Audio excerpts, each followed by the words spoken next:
Today, you are going to continue to explore this equation y equals ab to the x power, which we started with our geometric sequences. You're going to be in that Desmos activity again, and I just wanted to show you a couple things. My hope is that we are together tomorrow, and we'll have time when we're all together to kind of solidify the new things that we're learning.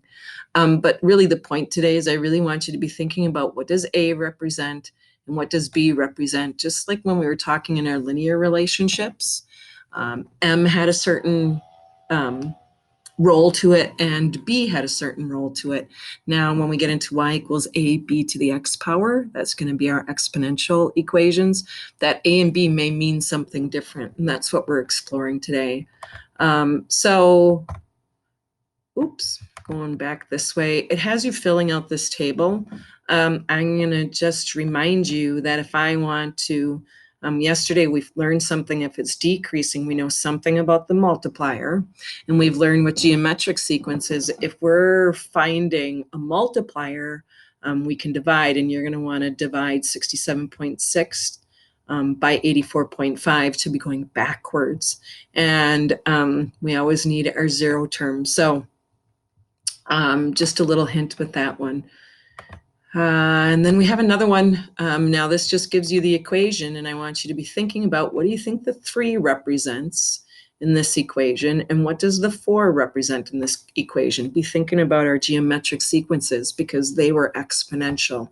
And the cool thing is when you type stuff in, say that how many people founded the company, I could say 5, whatever. I submit it. It's going to give you the answer. So the answers are actually there for you. This next one, again, now looking at exponential relationships in the table and seeing if you can answer some questions about that. Again, when you submit it, it's going to tell you whether your answers are right or wrong.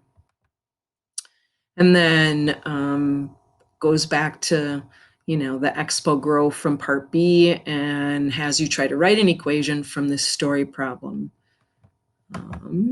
And then talks about, on the next slide, exploring ab to the x power. So I wanted to kind of show you, you can't really answer these questions. You'll be able to answer them on the next slide. But this is a slider for your A. So when you look at y equals ab to the x power, as you move this slider, this is how it changes your graph when you're moving that A. So be thinking about, what is the A represent in our, and even when you get here, if you want to, but usually we keep A bigger than 1, but just exploring what the A represents versus the B. What is the B doing to your graph? So kind of fun to play around with those. And then you're going to answer some questions about those. What does the A represent? What does the B represent? And then that's where I'm going to have you stop. So in today's lesson, exploring again that A and B and y equals ab to the x power. Don't worry if you're confused. I did put some notes together. You can copy those notes. So I filled in those notes that you had from yesterday's lesson, but you're not sure. That's okay. You can fill it in. These are our first couple lessons exploring.